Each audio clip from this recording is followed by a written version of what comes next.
और मैं प्रारंभ में ही धन्यवाद करना चाहूंगा अपने पूर्व मुख्यमंत्री भूपेंद्र सिंह हुड्डा जी का कि जिन्होंने ये एक संज्ञा दी है कि ये पोर्टल की सरकार है।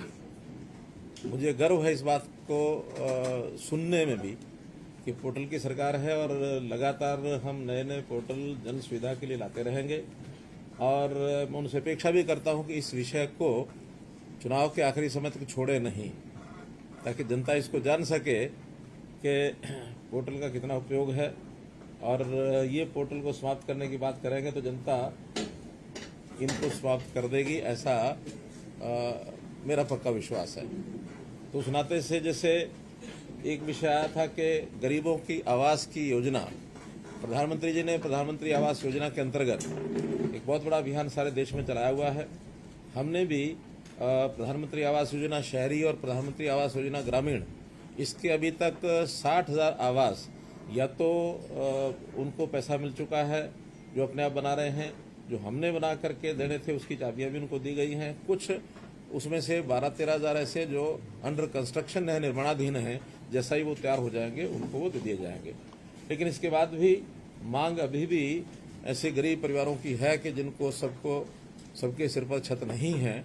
तो हमने अपनी योजना में ये तय किया कि हम 1 लाख नए मकानों को या सस्ते प्लॉट्स ऐसे गरीब परिवारों को देने के लिए उपलब्ध कराएंगे जिनकी आय 1,80,000 रुपये वार्षिक से कम है।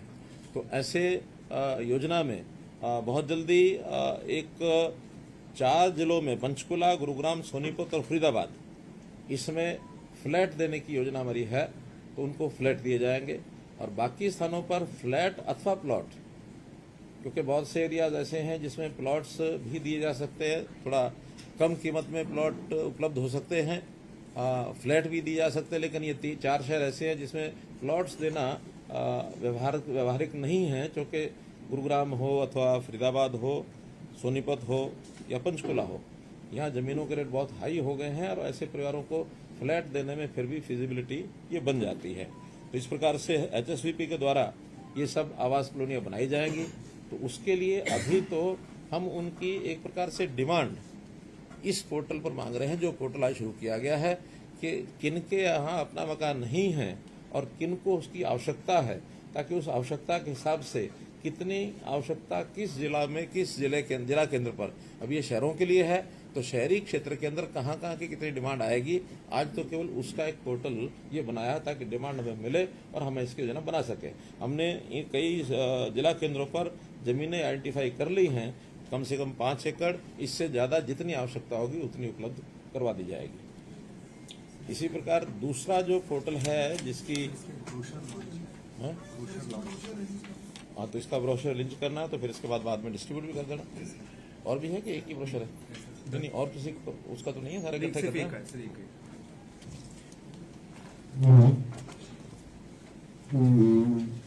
मुख्यमंत्री शहरी आवास योजना, इसका एक ब्रोशर भी बना करके हम डिस्ट्रीब्यूट कर रहे हैं ताकि पूरी योजना ये लोगों को ध्यान में आ सके।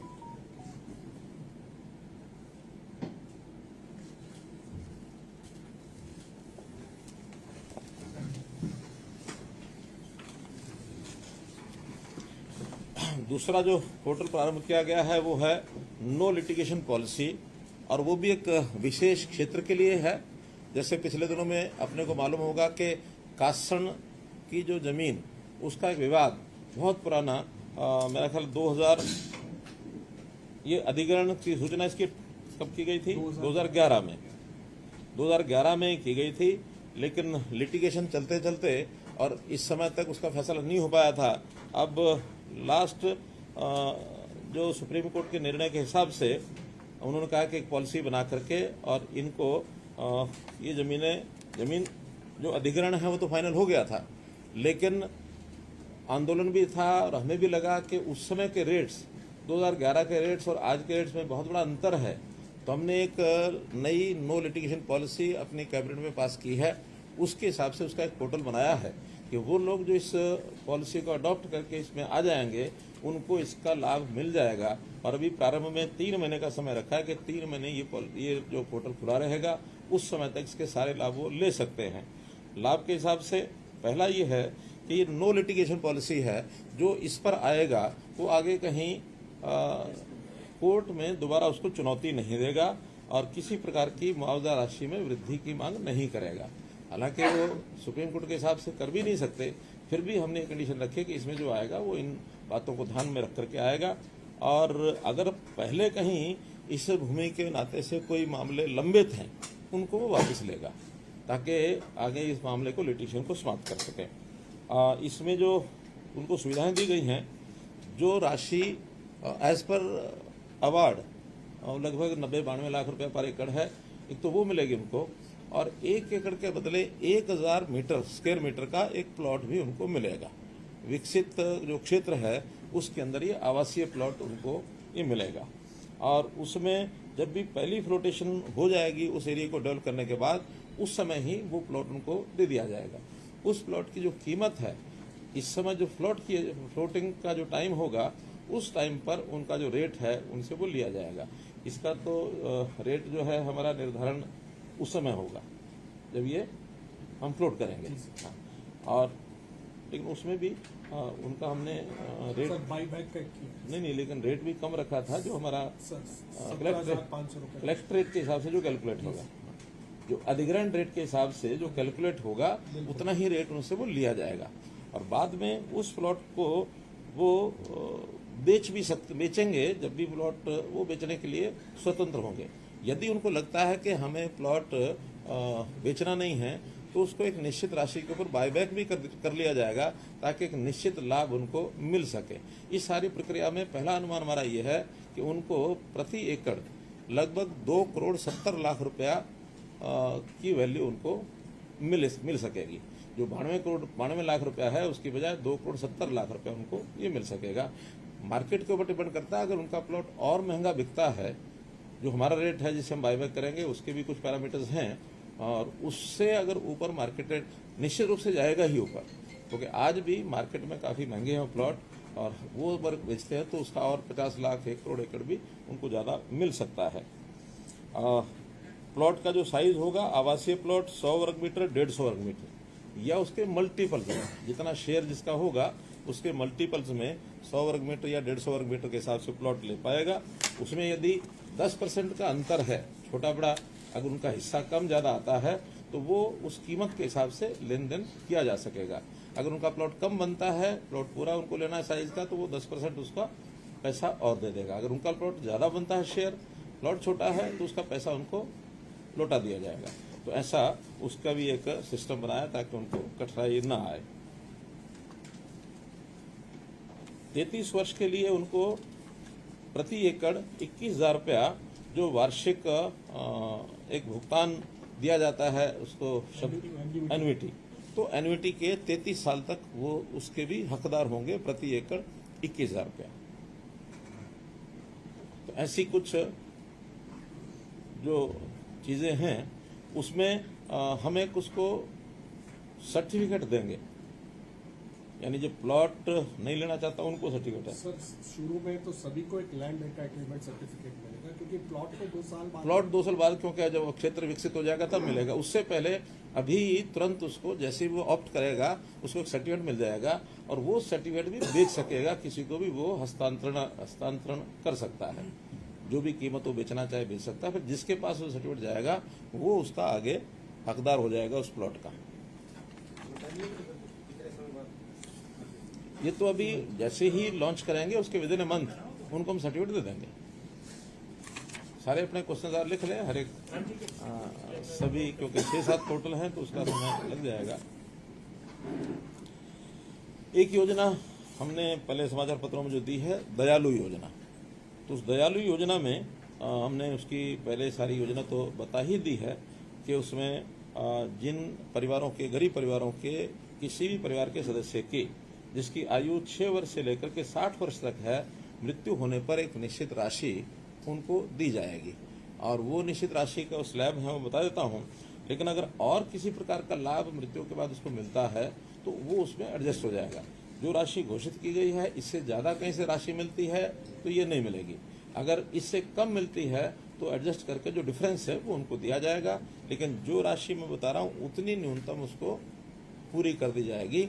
6 वर्ष से लेकर 12 वर्ष तक का अगर कोई बच्चा है, उसकी डेथ होती है किसी भी कारण से, तो उसको 1 लाख रुपए का एक सहायता राशि परिवार को मिलेगी।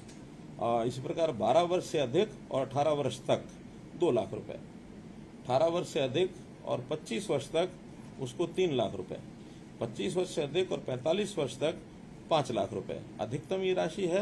क्योंकि हम मानते हैं कि 25 साल से लेकर और 45 साल के बीच में ही जो व्यक्ति होता है वो मुख्य रूप से परिवार का पालक वही होता है। आय के साधन उसी के कारण से बने होते हैं, और इस आयु वर्ग का अगर व्यक्ति को चला जाता है तो उसके कारण से उसको जो एक सांत्वना देने के लिए ये राशि उसको दी जाएगी। और 45 से 60 वर्ष तक 3 लाख रुपए। इसमें कई प्रकार के और भी प्रावधान हैं, यानी किसी का इंश्योरेंस हुआ तो भी उसको कंसिडरेशन में करेंगे, या किसी का जैसे जीवन ज्योति बीमा योजना है, सड़क दुर्घटना बीमा योजना है, उसमें 2 लाख रुपए की योजनाएं हैं, या कोई हमारी स्कीमें हैं, मानो किसान की अलग बनी हुई है या लेबर की अलग बनी हुई है, तो किसी भी डिपार्टमेंट की योजना से जो लाभ मिलने वाला है वो इस 5 लाख के अंदर शामिल करके जो कम होगा उसको दिया जाएगा। तो आज ऐसे 563 लाभ पात्रों को ये जो हमने पहले एक बार दी है उसके समेत है। सर हमने दी थी अबाउट 2-1 महीने पहले, और उस समय 250 के आसपास की दिए थे, और ये सर 500 और है उसके बाद की। तो इस पोर्टल के साथ हमने 200 कुछ पहले दिए है, और 563 लाभ पात्रों को आज 21 करोड़ 38 लाख ये राशि जो है आज इसमें अब इस पोर्टल के साथ ही वो रिलीज कर दी गई है, उनके बैंक्स में ये सब चली जाएगी। परिवार पहचान पत्र की बहुत चर्चा पहले होती रही है। परिवार पहचान पत्र वास्तव में एक ऐसा एक विषय बन चुका है जो गरीब परिवार के लिए घर बैठे उसकी सुविधाएं ये देता है। 397 योजनाएं और सेवाएं इसके साथ जुड़ी जा चुकी हैं कि जो भी सत्यापित जितने भी उन परिवारों की जानकारी है उसके हिसाब से उनको सब चीजें देते हैं। जैसे अभी तक जो हमारा बैकवर्ड क्लास सर्टिफिकेट था वो पीपीपी में सत्यापित जाति और जाति की श्रेणी के आधार पर उसको प्रोएक्टिव तरीके से ये पहले जारी किए जा चुके हैं। लेकिन एक केंद्र सरकार की आवश्यकता में ओबीसी का अलग से एक प्रमाण पत्र होता है। ये हमारा बीसी का प्रमाण पत्र है, वो मिलता है जिसकी आय 6 लाख रुपया वार्षिक से कम है, जो एक लगी हुई है क्रीमी लेयर। लेकिन केंद्र सरकार की ओर से वो क्रीमी लेयर 8 लाख रुपया है। तो अगर केंद्र सरकार की ओर से उनको चाहिए तो ओबीसी प्रमाण पत्र 8 लाख से नीचे है तो उनको वो जारी किया जाएगा। वो पोर्टल जो है आज जिसको हमने लॉन्च किया है, अभी तक इन सब तरह के जो प्रमाण पत्र दिए जा चुके हैं उसमें कुछ मैं संख्या बता देता हूँ। पिछड़ा वर्ग के लिए 4,76,000 प्रमाण पत्र अभी तक दिए जा चुके हैं। अनुसूचित जाति के 7,04,000 अनुसूचित जाति प्रमाण पत्र ये इशू किए जा चुके हैं। ये सारी प्रक्रिया एक प्रकार की फेसलेस और पेपरलेस, ऐसे एक पारिवारिक आईडी केवल उसको डाउनलोड नहीं उसको दर्ज करनी होती है, और जो प्रमाण पत्र चाहिए उसको दबाएगा तो उसको अपने आप सत्यापित वो जो मिल जाता है प्रमाण पत्र। यानी कोई भी प्रमाण पत्र देने के लिए जो प्रक्रिया है कि पहले स्वघोषित जाति जो भी है उसकी वो पहले ली जाती है, बाद में उस सारे डाटा को हम पटवारियों को भेज देते हैं और पटवारी उसको सत्यापित करके हमको लौटाता है, तो सत्यापित जाति को उसकी दर्ज हो जाती है। क्योंकि एक बार कोई जाति है तो दर्ज होने के बाद हमेशा हमेशा उस परिवार को काम आती रहती है। ऐसा पहले हर व्यक्ति हर चीज के लिए अलग से प्रमाण पत्र बनवाता था, आज पूरे परिवार की जो एक सर्टिफिकेट है वो परिवार के किसी भी सदस्यों को वही सर्टिफिकेट जाके कहीं जो करना है तो वो काम आ जाएगा। इसमें चाहे वो एससी है, बीसी है, डीएनटी है, टपरीवास है, तो ये सब उसके अंदर आती हैं। सामाजिक सुरक्षा पेंशन को भी हमने इसमें जोड़ा है। जो ओल्ड एज पेंशन है वो प्रोएक्टिव मोड में अब 60 साल का व्यक्ति होता है तो कोई भी जो डिपार्टमेंट का एक कर्मचारी साइन करा करके लेके आता है और उसके विदिन ए मंथ उसकी जो ओल्ड एज पेंशन है मंजूर होकर के और उसके घर पहुंचने शुरू हो जाती है। 1,07,000 वृद्धजनों का और 13,000 दिव्यांगजनों का घर बैठे पेंशन का प्रावधान ये मतलब हम दी जा चुकी है अभी तक, तो एक बड़ी सेवा और ये लोगों की हुई है। इसी प्रकार पिछले 2011 के बाद राशन कार्ड हमारे इससे पहले कब बने थे? 2011 का जो SCCC डाटा के आधार पर ही बना था। उसके बाद बीच बीच में इक्का दुक्का जरूर बनते रहे होंगे, जिसका सर्टिफिकेट बन गया आ गया, वरना बड़ी संख्या में लोग जो पात्र थे उनके राशन कार्ड नहीं बन रहे थे। हमने आते ही जनवरी 2023 में अभी जब ये सारा सिस्टम इंटैक्ट हुआ तो 12.5 लाख नए राशन कार्ड बनाए हैं। हाँ, जो पात्र नहीं थे उनके काटे भी थे, ये विषय हमारी चर्चा में पहले आ चुका है। तो इस प्रकार से कुल अब 35 लाख राशन कार्ड जो है बीपीएल लोगों के ये बने हुए हैं। 56,46,000 चिरायु कार्ड जो आयुष्मान कार्डों के अलावा जो आयुष्मान चिरायु दोनों मिला के अब 86 लाख कार्ड ये वितरित किए जा चुके हैं। कुल पात्रता है 1,40 लाख लोगों की। बाकी अब धीरे धीरे कार्ड वितरित हो रहे हैं, लेकिन पात्रता होने के बाद कार्ड नहीं भी है, आवश्यकता पड़ने पर अस्पताल में वो अपना आईडी, फैमिली आईडी बता करके उसका लाभ अभी भी उठा सकता है। ऐसा नहीं कि कार्ड नहीं मिला तो वो ले नहीं सकता। थोड़ा इतना ही उसकी जानकारी होनी चाहिए कि 180 से नीचे अगर उसका फैमिली आईडी में इनकम है तो जाके दर्ज कराएगा तो अपने आप उसको वो लाभ मिलता रहेगा। अलग से जो एक योजना बनाई हमने निरोगी हरियाणा में भी, उसमें भी पीपीपी के माध्यम से ही सारा दर्ज होता है। पहले चरण में 1,80,000 से नीचे के परिवारों के ही निरोगी हरियाणा के अंतर्गत टेस्ट हो रहे हैं। 27 लाख से अधिक ऐसे लोगों के टेस्ट हो चुके हैं, लेकिन चूंकि बहुत बड़ा इंफ्रास्ट्रक्चर चाहिए इसके लिए धीरे धीरे इसको गति को हम बढ़ा रहे हैं। इस गति को बढ़ा करके हमारा टारगेट वही 1,40,00,000 लोगों का, और एक बार शारीरिक उसके जो चिकित्सीय जो टेस्ट हैं, हेल्थ जो टेस्ट होते हैं, वो सब उसके करने की हमारी योजना है। तो ऐसा परिवार पहचान पत्र का एक यूनिक एक जो हमारा कार्यक्रम है। हाँ, ये बात भी ठीक है कि उसमें अभी भी लोगों की कठिनाइयाँ ध्यान में आती हैं। हमें डाटा किसी का ठीक करना है, किसी का नाम, किसी के पिता का नाम, किसी का मान लो कोई आय की बात है अथवा अन्य जानकारियाँ, वो सब व्यवसाय आदि, वो सब ठीक करने के लिए जो शिकायतें आ रही हैं उनको हम ठीक कर रहे हैं। और बहुत जल्दी कुछ कैंप्स लगा करके भी ऐसे सब लोगों को एक बार खुला निमंत्रण देके कि जिसकी कोई कठिनाई है वो आकर के एक बार नोट करा के दे, ताकि वो जल्दी से जल्दी ठीक कर सकें। एक पोर्टल हमने अभी लॉन्च किया है, वह ई रवन्ना पोर्टल, जिसके हमारे मंत्री हैं मूलचंद जी शर्मा, खनिज के यानी माइंस के। तो माइंस में जैसे शिकायतें बहुत हमको मिलती हैं, उसके अंदर यहाँ इलीगल माइनिंग हो रही है, यहाँ चोरी हो रही है, यहाँ रेवेन्यू की चोरी है, यहाँ लोग फिजिकली स्टॉक कुछ होता है और दिखाते कुछ हैं। एक ई रवन्ना के ऊपर एक से अधिक गाड़ियां भी चलाने के लिए लोगों ने रास्ते निकाल लिए हैं।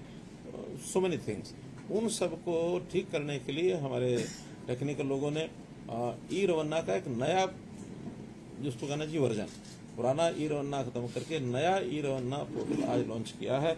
इस नए ई रवन्ना में प्रयोग के तौर पर सबसे पहले जिला चरखी दादरी में इसको लागू किया गया, क्योंकि चरखी दादरी के अंदर जो माइंस हैं, खास करके पहाड़ की माइनिंग ये बड़ी मात्रा में वहाँ है, तो वहाँ उसकी आवश्यकता को समझते हुए चयन उसका किया। जैसे ही इसमें सफलता सारी सुनिश्चित हो जाएगी तो फिर बाकी जगह जो हमारी नदियों की माइनिंग है अथवा पहाड़ की माइनिंग है, सब जगह इसको लागू करेंगे। इसको यानी इसका उद्देश्य है यानी खनिज जो खनन है उसका स्टॉक सत्यापन, ढुलाई, राजस्व, real time integration of the system, इस सारे को तैयार करते हुए एक अच्छा पोर्टल हमने किया है। इससे पूरा जो नियंत्रण बन जाएगा, धर्म कांटे का लिंकेज इससे किया गया है, स्वचालित सत्यापन होगा, लीज, अनुबंध, खनिज डीलर, क्रशर, स्क्रीनिंग प्लांट, पर्यावरण मंजूरी, खनन योजना की वैधता, उत्पादन, प्रेषण, पंजीकृत ट्रक नंबर, खनिज स्टॉक, खनिज ढुलाई, गंतव्य आदि, और जो भी लोग इसका काम करने वाले जितने चाहे वो उद्योग के नाते से अपना उसकी पिसाई करते हैं अथवा खुदाई करते हैं, ढुलाई करते हैं, और उनके आगे फिर जितने उनके डीलर्स हैं सब रजिस्टर्ड होते हैं, उन सब का भी एक डाटा उसमें रखा जाएगा। और रियल टाइम उसकी जानकारी, जैसे ही कोई गाड़ी कहीं से चलती है, भरती है, तो उसकी रियल टाइम जानकारी डिपार्टमेंट को यहाँ बैठे बैठे सब मिलेगी। अंतर तो यही है कि पहले कुछ चीजों की, जैसे मैंने बताया, लीकेज हो जाती थी, वर्जन जो था वो टेक्नोलॉजिकली उतना साउंड नहीं था, और कई चीजें ऐसी हैं कि डुप्लीकेट भी उसमें हमें पाई गई हैं। एक ई रवन्ना के ऊपर 1 से 2 बार भी ट्रक जाते हुए ऐसे पकड़े गए हैं। और ऐसी कुछ कमियां जो ध्यान में आती थी उन सबको दूर करते हुए एक नया वर्जन और ये इसका ये किया है। पारदर्शिता और अधिक आई है और उसमें फील्ड के अधिकारी हों या राज्य स्तर के यहाँ अधिकारी हों या फिर दूसरे उपयोगकर्ता हैं, उन सबको इससे एक बहुत बड़ी सुविधा हो जाएगी और उसकी जानकारी हम पब्लिक ओपन भी करेंगे क्या? हाँ, आप बताएं। जो पहले से अब जो चेंजेस हैं वो ये है कि अब पहले क्या होता था कि जो कांटे की एंट्री मैन्युअली होती थी, अब कांटे में जब भी जाएगा